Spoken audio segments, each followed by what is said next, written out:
A great speech can capture the truth in a phrase. I'm convinced that we're heading in the right direction. But there is also a dark side to inspired oratory.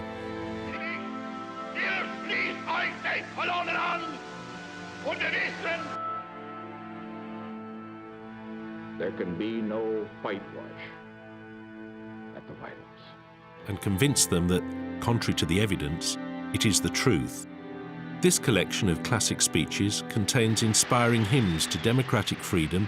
At last, free at last, thank God Almighty, we are free at last. And the noblest aspects of human endeavour. They have illuminated and embellished great moments in our modern history. We have never had to put a wall up to keep our people in. But there is also another side to oratory, and in this collection we've not ignored some of the darkest and most despicable speeches delivered in modern times. They are the other side of the coin, the rogue versions of their inspirational counterparts. Hymns to hate and fear. Simplicity of style is the hallmark of great speech-making. The location can matter too. The German war is therefore at an end. In this context, words and delivery can combine to galvanize an audience on the spot listening to the radio or watching the television. John F. Kennedy at the Brandenburg Gate or Martin Luther King at the Lincoln Memorial provide unforgettable examples which still stir today, some 50 years after they were made. In the latter part of the 20th century, most Americans could recall where they were in December 1941 when they heard President Roosevelt addressing Congress after the Japanese attack on Pearl Harbor, or Russians when 5 months earlier they heard Foreign Minister Molotov reading Joseph Stalin's statement that the Nazis had invaded the Soviet Union. In recent years, it's often seemed that the era of searing oratory is over. But with the inauguration of Barack Obama in 2009, a new day dawned for those who appreciate the art of the spoken word. Respond with that timeless creed that sums up the spirit of a people. Yes, we can.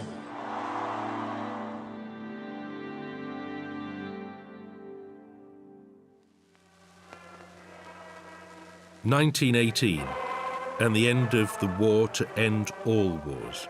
Germany lay prostrate.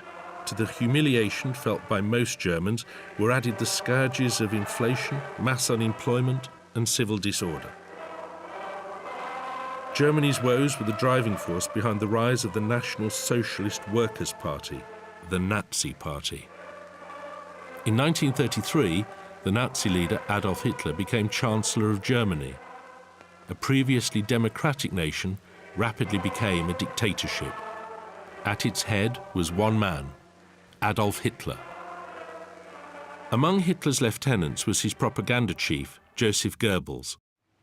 Mit einer schlagartigen Wucht, aber auch mit einer imponierenden Manneszucht. In 1933, in one of Goebbels' chilling propaganda masterstrokes, thousands of books banned by the Nazis were consigned to the flames. Reichsminister Dr. Goebbels spricht zur Jugend. Meine Kommilitonen, My fellow students, deutsche Männer und Frauen, German men and women, das Zeitalter the age of an overly refined Jewish intellectualism has come to an end, und der Durchbruch der deutschen Revolution and the German Revolution has made the road clear again for the German character. Und der kommende deutsche Mensch wird nicht nur ein Mensch des Buches, And the future German man will not just be a man of books, but also a man of character.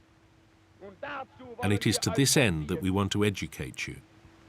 jung schon den Mut zu haben, dem Leben in die erbarmungslosen Augen hineinzuschauen. To encourage you at an early age, Die Furcht, to stare directly into the pitiless eyes of life, vor dem to repudiate Tode the der fear of Erfolg death, zu bekommen. and to regain a respect for Das ist die death. Aufgabe dieses Jugendgeschlechts. This is the mission of the young. Und deshalb tu dir gut daran, diese mitternächtige Stunde den For that reason, you do well in these midnight hours to consign the unclean spirit of the past into the flames. This is a strong, great and symbolic undertaking, an undertaking that will prove to the world that here the spiritual foundations of the November Republic sink into the ground. But out of the ruins will triumphantly rise the phoenix of a new spirit. The Nazis reanimated the bankrupt politics of Germany as a theatre of unbridled power and brutality.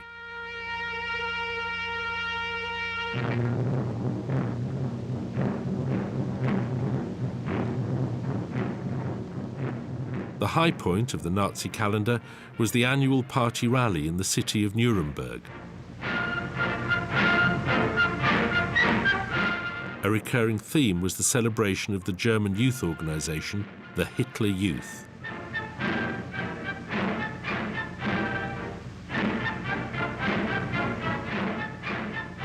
Meine deutsche Jugend, nach einem Jahr.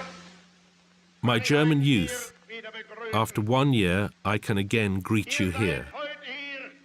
You here in this great stadium are just part of what stands spread all over Germany.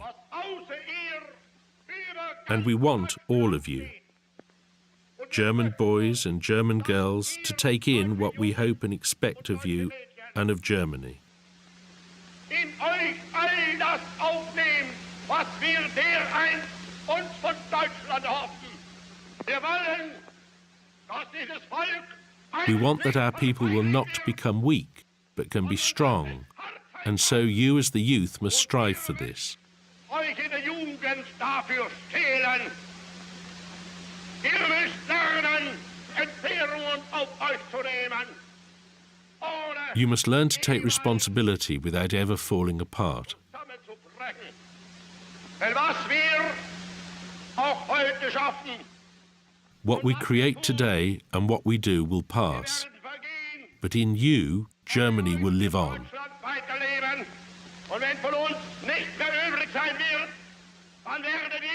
And when nothing is left of us, you will have to hold in your fists the banner which we have lifted out of nothingness.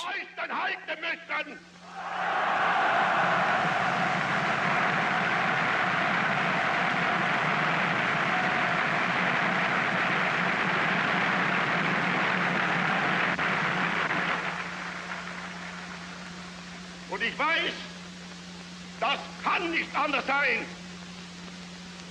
Denn ihr seid Fleisch. And I know it cannot be any different, because you are flesh from our flesh, blood from our blood. In your young minds burns the same spirit that possesses us.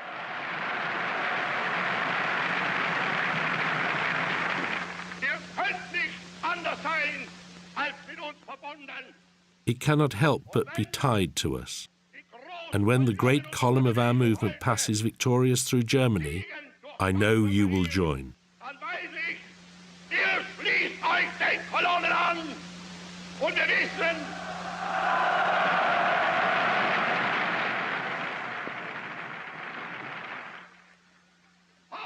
and we know that there is a great future for Germany. The spirit of Germany is in us. All of Germany is behind us.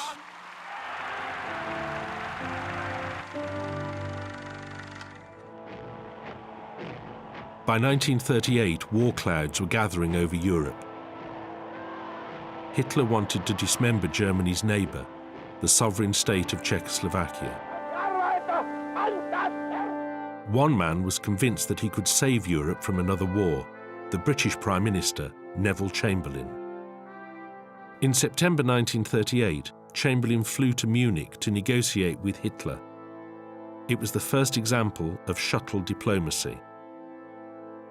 At a conference in Munich, the fate of Czechoslovakia was sealed. Germany's claim to the Czech Sudetenland on Germany's eastern border was recognized. Chamberlain flew back to London, convinced that he had saved the day and prevented war.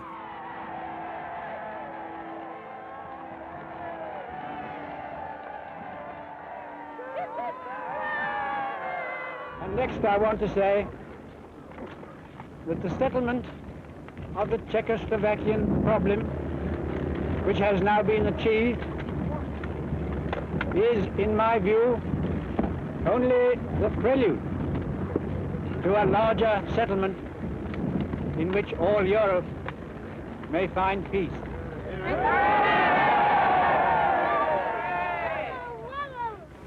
This morning, I had another talk with the German Chancellor, Herr Hitler. And here is the paper which bears his name upon it as well as mine.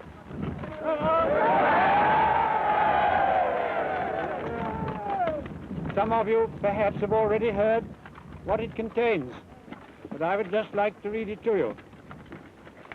We, the German Führer and Chancellor, and the British Prime Minister have had a further meeting today and are agreed in recognizing that the question of Anglo-German relations is of the first importance for the two countries and for Europe.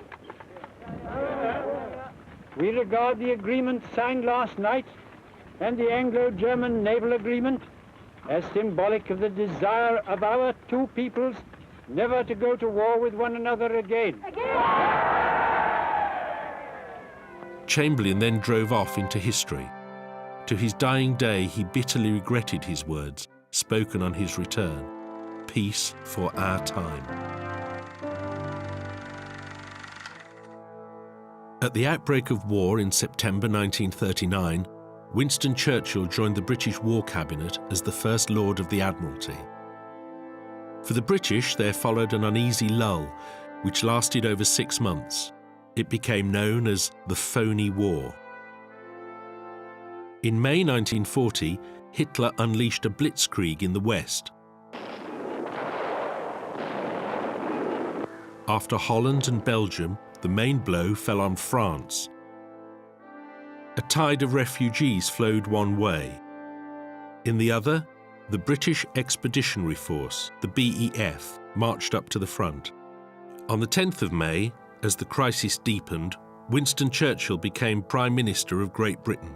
He took office in Britain's darkest hour. I would say to the House, as I said to those who have joined the government, I have nothing to offer but blood, toil, tears, and sweat. We have before us an ordeal of the most grievous kind. We have before us many, many long months of struggle and of suffering.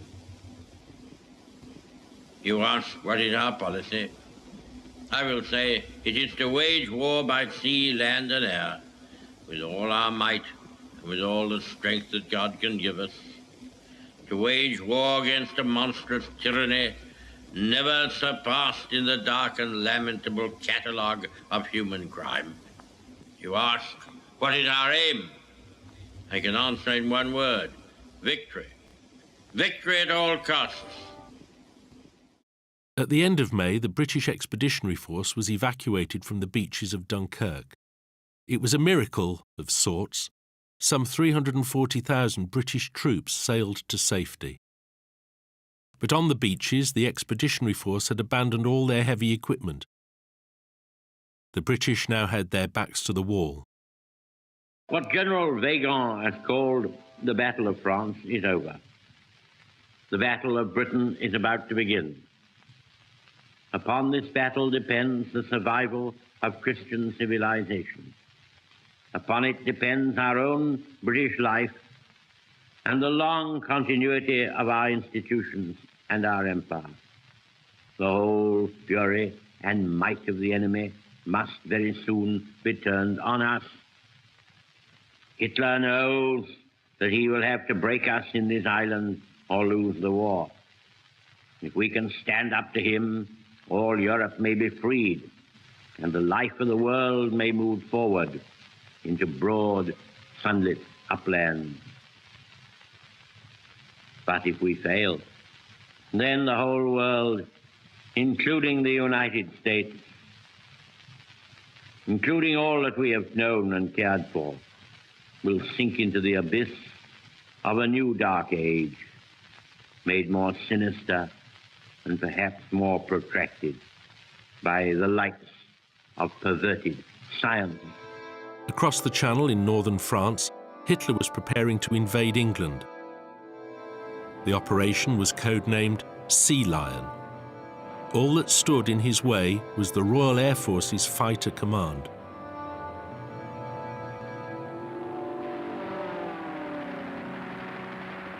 In the Battle of Britain, the RAF defeated the German Air Force, the Luftwaffe, by a narrow margin.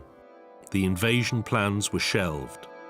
The gratitude of every home in our island, in our empire, and indeed throughout the world, except in the abodes of the guilty, goes out to the British airmen who, undaunted by odds, unwearied in their constant challenge and mortal danger, are turning the tide of the world war by their prowess and by their devotion.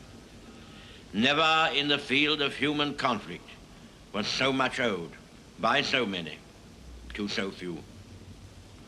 All our hearts go out to the fighter pilots, whose brilliant actions we see with our own eyes day after day. May 1945, and the tables had been turned by Allied bombers. Germany's cities had been laid waste, and its armies bled white. The Allies were triumphant. For Churchill and the British people, the job had been done. After an agonizing delay, Churchill told a waiting nation that the war in Europe was over. Hostilities will end officially at 1 minute after midnight tonight, Tuesday, the 8th of May. But in the interest of saving lives, the ceasefire began yesterday to be sounded along all the fronts. The German war is therefore at an end. Towards the end of the day, the British Prime Minister joined the royal family on the balcony at Buckingham Palace. It was his moment of triumph, but the day belonged to the British people.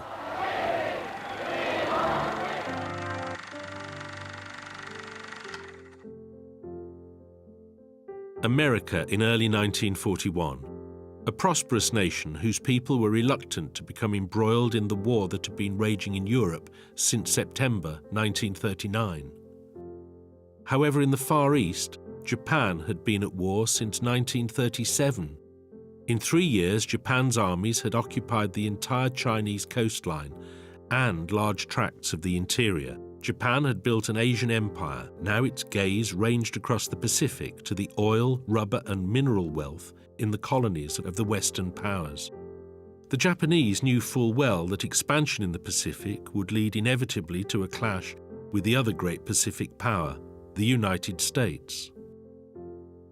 The Japanese decided to win the war almost before it started, with a preemptive strike on the US Pacific Fleet, which lay at anchor at Pearl Harbor on the Hawaiian island of Oahu.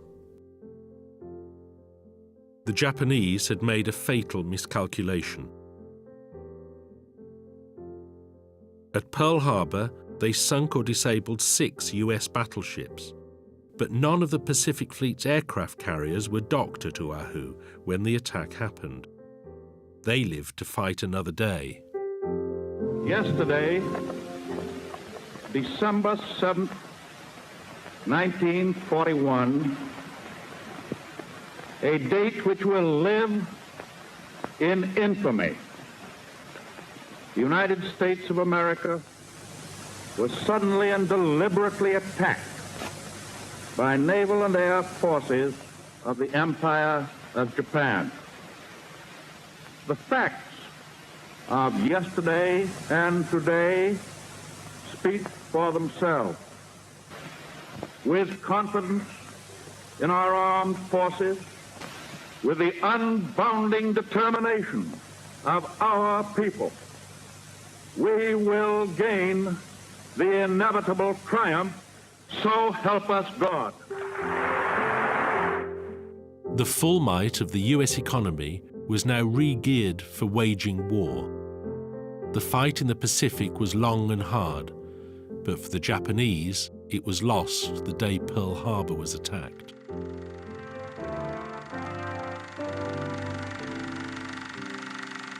Normandy, June 1944. In the greatest seaborne operation in history, the Allies had established a foothold on northwest Europe and were poised to liberate occupied France. Much fighting lay ahead, but thousands of German troops were marching into captivity. By August, the Allies were driving on Paris. They left the liberation of the French capital to the French 2nd Armoured Division, led by General Leclerc.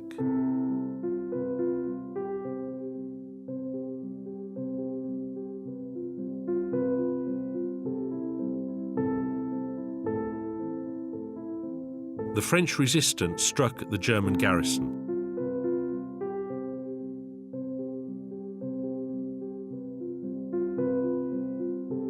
Hitler ordered Paris's military governor to reduce the city to rubble. He ignored the order, and on the 25th of August surrendered 17,000 troops under his command to the Allies. The tables were now turned on the occupiers. In the summer of 1940, a little-known French general, Charles de Gaulle, had escaped to Britain. On the 18th of June 1940, he made his historic broadcast calling on the French to continue the fight against Germany and join him as the leader of the Free French movement. Often at odds with his American and British allies, de Gaulle nevertheless made a triumphant return to his homeland 8 days after D-Day. Paris, an outraged Paris, a broken Paris, a martyred Paris, but a liberated Paris. Liberated by itself, liberated by its people with the help of the armies of France, with the support and the help of all of France, of the fighting France, of the only France, the real France, the eternal France.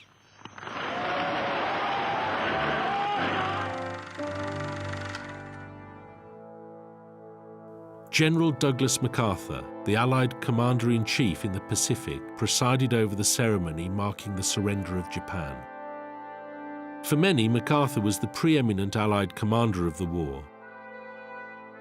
His dominating personality, strategic grip, tactical skill, and overall vision in a vast theatre of war placed him in a class above his rivals.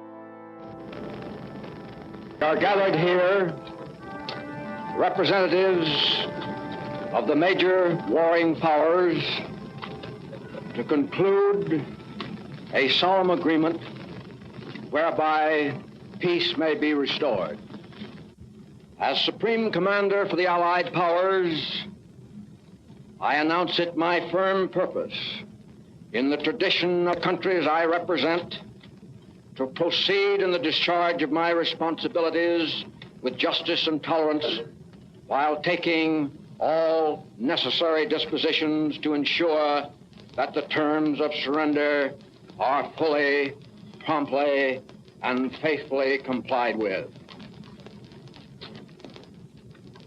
I now invite the representatives of the Emperor of Japan and the Japanese government and the Japanese Imperial General Headquarters to sign the instrument of surrender at the places indicated.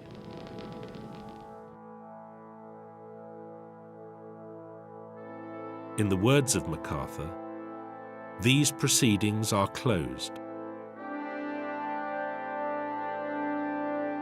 But it would not be until 1974 that the last surviving Japanese not to have surrendered emerged from his hiding place in the Philippines.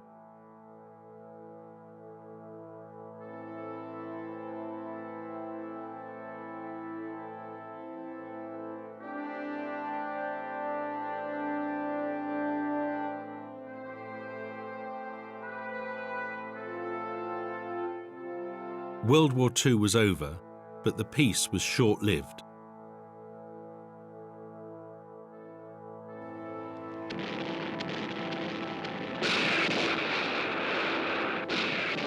A new conflict, the Cold War, arrived in its wake. In 1950, North Korea, backed by China and the Soviet Union, invaded South Korea, an American ally. A United Nations force was dispatched to defend South Korea, commanded by General MacArthur. MacArthur urged US President Harry Truman to ramp up the war by bombing Chinese bases in Manchuria with nuclear weapons. Truman, reluctant to start World War III, relieved MacArthur of his command. MacArthur returned to America where, in his last official appearance, he bade farewell to the US Congress. I am closing my 52 years of military service.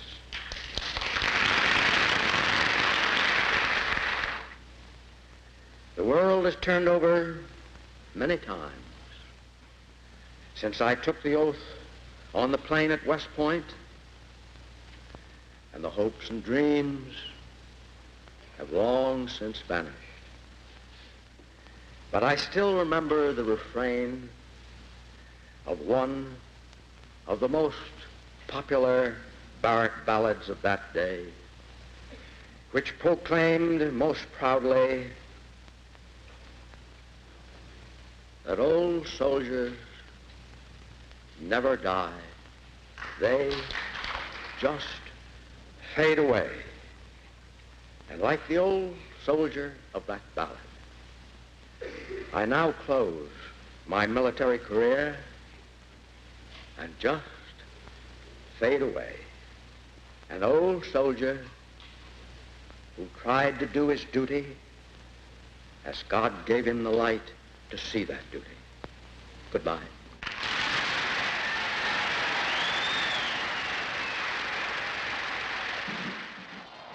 The old soldier then travelled to New York and a triumphant ticker-tape parade.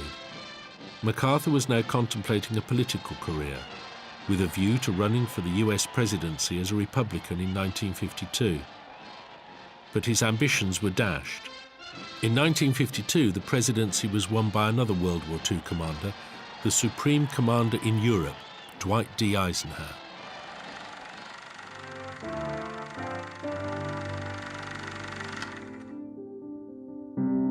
In World War II, John F. Kennedy commanded a PT boat in the Pacific. After the war, Kennedy entered Congress in the late 1940s. By autumn of 1960, he was running for and won the biggest political prize of them all, the US presidency. On the 19th of January 1961, on a day of biting cold, he delivered his inauguration speech. Vice President Johnson, Mr. Speaker, Mr. Chief Justice, President Eisenhower, Vice President Nixon, President Truman, Reverend clergy, fellow citizens. We observe today not a victory of party, but a celebration of freedom. In the long history of the world, only a few generations have been granted the role of defending freedom in its hour of maximum danger. I do not shrink from this responsibility. I welcome it.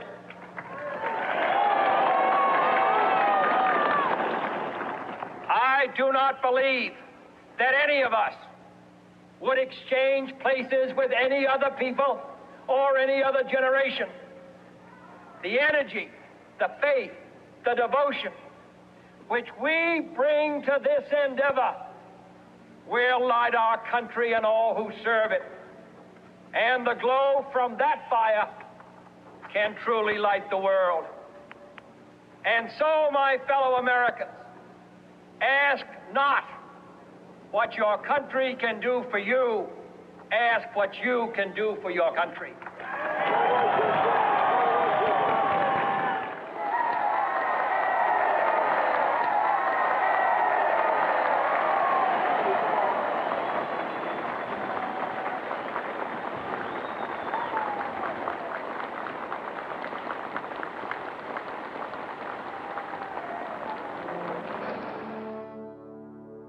major foreign policy problem for Kennedy's administration was presented by Fidel Castro, who had seized power in Cuba in 1959.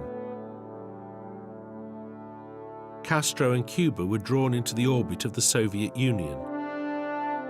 The Soviets wanted to turn Cuba into a platform for nuclear missiles aimed at the heart of the US homeland. In October 1963, pictures taken by a US spy plane revealed the sites prepared on Cuba for Soviet missiles. Kennedy placed the US nuclear forces on full alert and on the 22nd of October went on national television. The world teetered on the edge of a nuclear war. Good evening, my fellow citizens.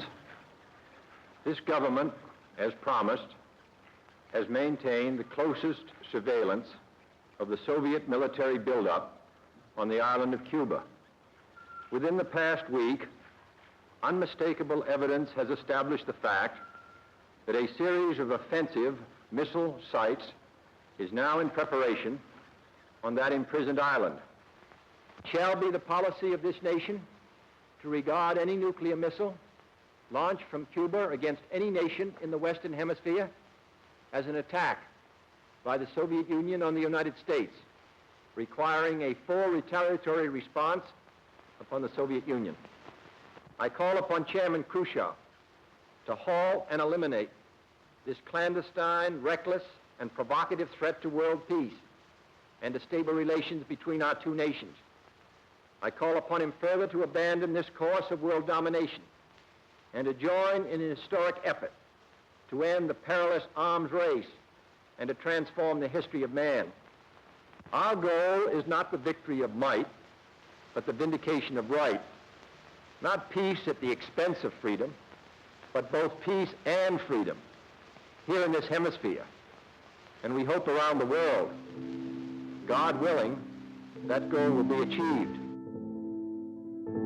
In the end, it was the Russians who blinked first and ordered the ships carrying the missiles to turn back. The world could breathe again. Another Cold War flashpoint was in Berlin, the old capital of Germany, which now lay in communist East Germany. Berlin was controlled by the Western Allies, America, Britain and France, and their former wartime ally, the Soviet Union.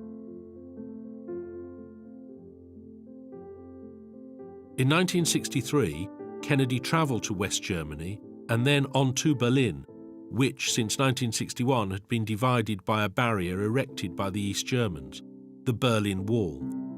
Many East Germans fled to freedom. Some died in the attempt.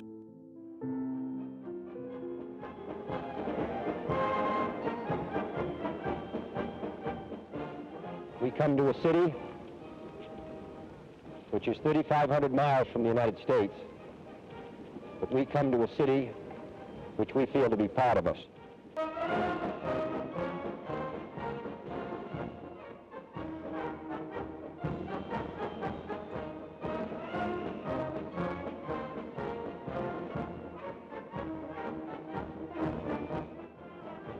The tension between America and the Soviet Union was like a fever moving towards a crisis point.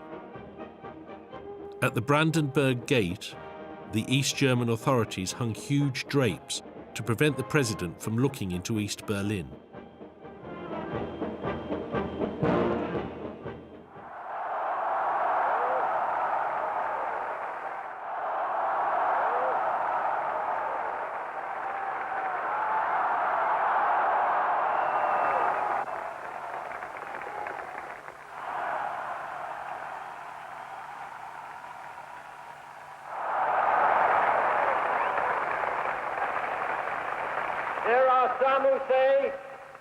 There are some who say that communism is the wave of the future.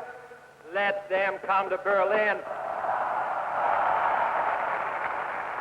And there are some who say in Europe and elsewhere we can work with the communists. Let them come to Berlin.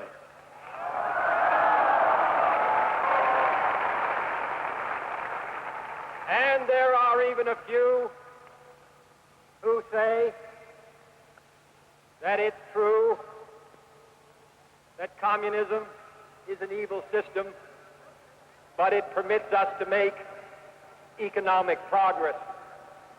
Lass sie nach Berlin kommen. Let them come.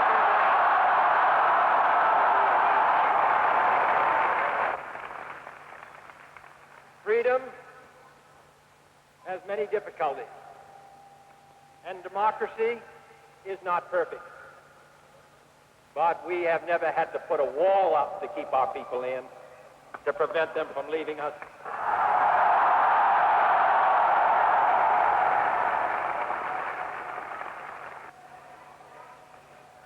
All free men, wherever they may live, are citizens of Berlin. And therefore, as a free man, I take pride in the word, Ich bin ein Berliner.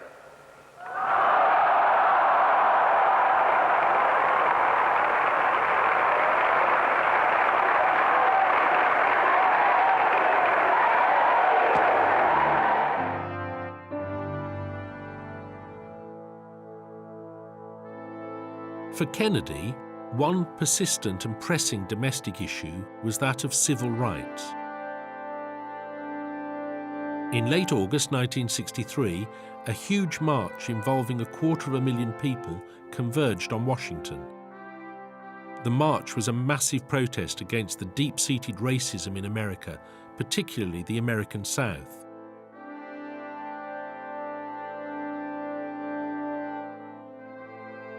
Its leadership met Kennedy in the Oval Office. The Kennedy administration feared that the march might lead to mayhem, to riots in the streets, and ungovernable disorder at the very heart of government. Instead, they got one of the most powerful and moving speeches of the 20th century, delivered by the civil rights leader, Martin Luther King.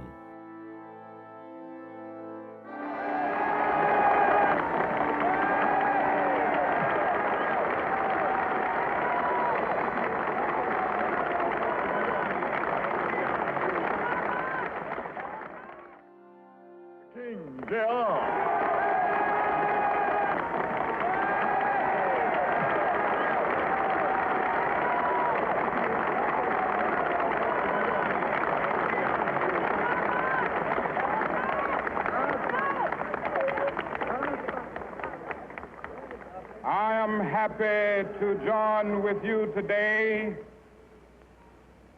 in what will go down in history as the greatest demonstration for freedom in the history of our nation.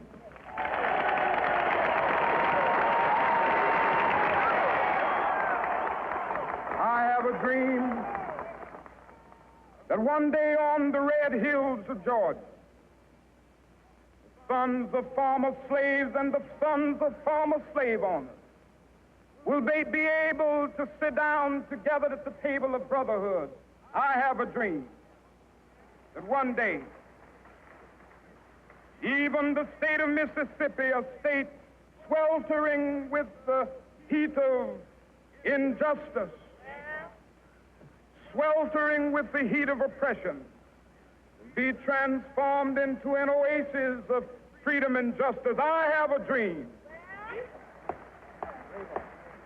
that my 4 little children will one day live in a nation where they will not be judged by the color of their skin, but by the content of their character. I have a dream today.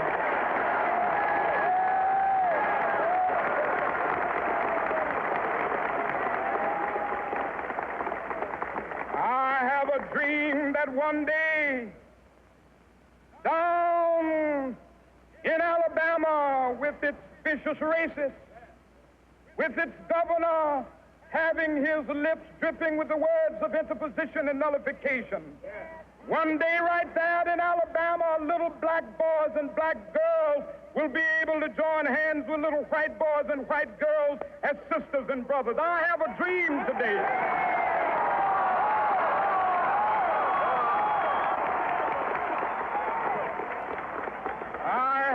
dream that one day every valley shall be exalted, and every hill and mountain shall be made low, the rough places will be made plain, and the crooked places will be made straight, and the glory of the Lord shall be revealed, and all flesh shall see it together. This is our hope.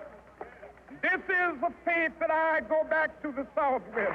When we allow freedom to ring, when we let it ring from every village and every hamlet, from every state and every city, we will be able to speed up that day when all of God's children, black men and white men, Jews and Gentiles, Protestants and Catholics, will be able to join hands and sing in the words of the old Negro spiritual, free at last, free at last. Thank God Almighty, we are free at last.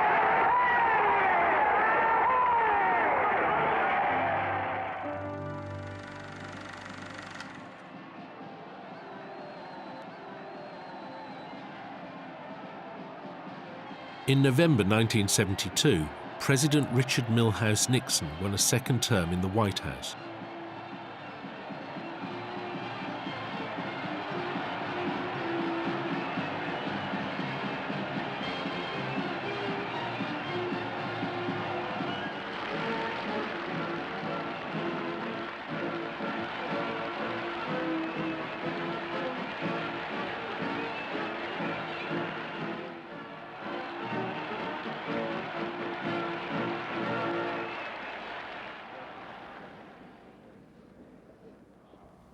We shall do our share in defending peace and freedom in the world, but we shall expect others to do their share. The time has passed when America will make every other nation's conflict our own, or make every other nation's future our responsibility, or presume to tell the people of other nations how to manage their own affairs. And I'm going to do everything I possibly can to make these next 4 years the very best years they can have. That's what we want. That's what this is all about. Thank you. Within months of re-election, Nixon was overtaken by a scandal of his own making. It derived its name from a Washington apartment and office block, Watergate. The Watergate scandal was a murky tale of breaking and entering, of snooping, and the spreading of disinformation by a committee to re-elect the president, appropriately called CREEP. I have a lot to say about the seamy things he had done for Ehrlichman while at the White House. No, on March 7th, the president was very unhappy with Gray's performance before the Senate Judiciary Committee. The waters rapidly began to lap around the president's feet. Key aides implicated in the Watergate affair had been forced to resign and would later serve terms of imprisonment. We go now to the White House and the President of the United States. Good evening. I want to talk to you tonight from my heart on a subject of deep concern to every American. In recent months, members of my administration and officials of the Committee for the Re-election of the President, including some of my closest friends and most trusted aides, have been charged with involvement in what has come to be known as the Watergate affair. In any organization, the man at the top must bear the responsibility. That responsibility, therefore, belongs here, in this office. I accept it. And I pledge to you tonight from this office that I will do everything in my power to ensure that the guilty are brought to justice and that such abuses are purged from our political processes in the years to come, long after I have left this office.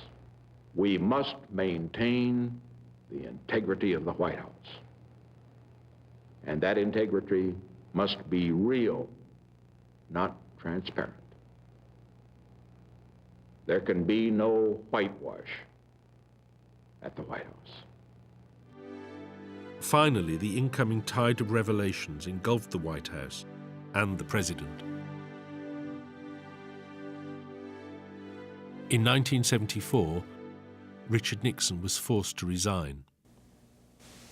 Throughout the long and difficult period of Watergate, I have felt it was my duty to persevere, to make every possible effort to complete the term of office to which you elected me.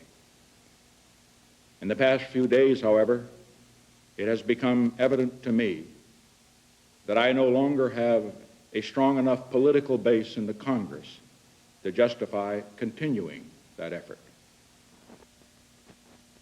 Therefore, I shall resign the presidency effective at noon tomorrow.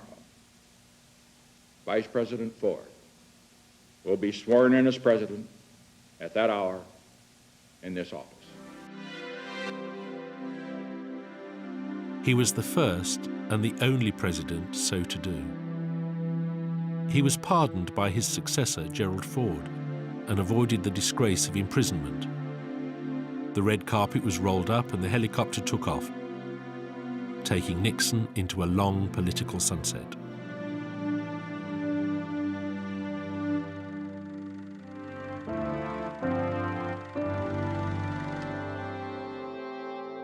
Ronald Reagan, the movie actor and former governor of California, won the US presidency in November 1980. The Cold War showed no sign of abating.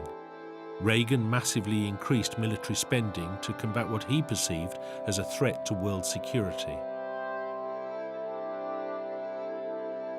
His robust foreign policy saw a steady improvement in relations with the Soviet Union led by Mikhail Gorbachev. In 1987, Reagan and Gorbachev signed a treaty eliminating mid-range nuclear missiles and agreed to further talks on many issues. In June of that year, Reagan flew to West Germany. In a speech echoing John Kennedy's and delivered at the same location, the Brandenburg Gate, he called for the removal of the Berlin Wall. Thank you very much. General Secretary Gorbachev, if you seek peace, if you seek prosperity for the Soviet Union and Eastern Europe, if you seek liberalization, come here to this gate. Mr. Gorbachev, open this gate.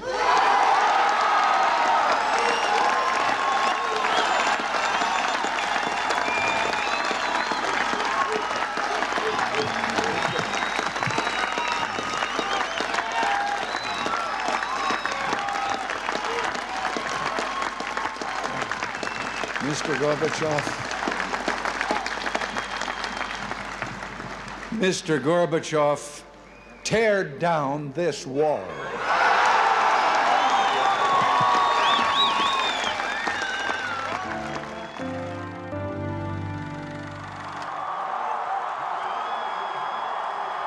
November 2008 saw the election of Barack Obama. After an election that had enthralled the world, Obama had launched his presidential bid as a rank outsider, but in the final count had romped home as a winner. His acceptance speech, made in front of a crowd of wildly excited supporters and watched by millions around the world, underlined the reasons behind his triumph. A compelling combination of coolness and passion, of clear thinking and concern, a master of rhetoric, thinking on his feet. If there is anyone out there who still doubts that America is a place where all things are possible, who still wonders if the dream of our founders is alive in our time, who still questions the power of our democracy, tonight is your answer.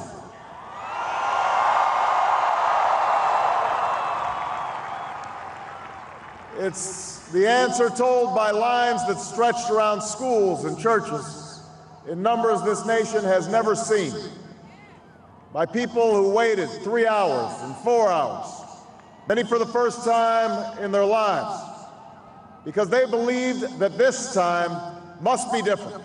This is our moment. This is our time to put our people back to work and open doors of opportunity for our kids, to restore prosperity and promote the cause of peace, to reclaim the American dream and reaffirm that fundamental truth that out of many we are one, that while we breathe, we hope, and where we are met with cynicism and doubt and those who tell us that we can't, we will respond with that timeless creed that sums up the spirit of a people. Yes, we can. Thank you. God bless you, and may God bless the United States of America.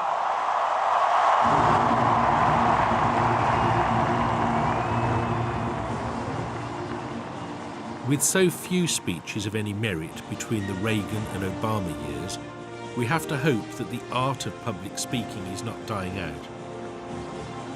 But only time will tell.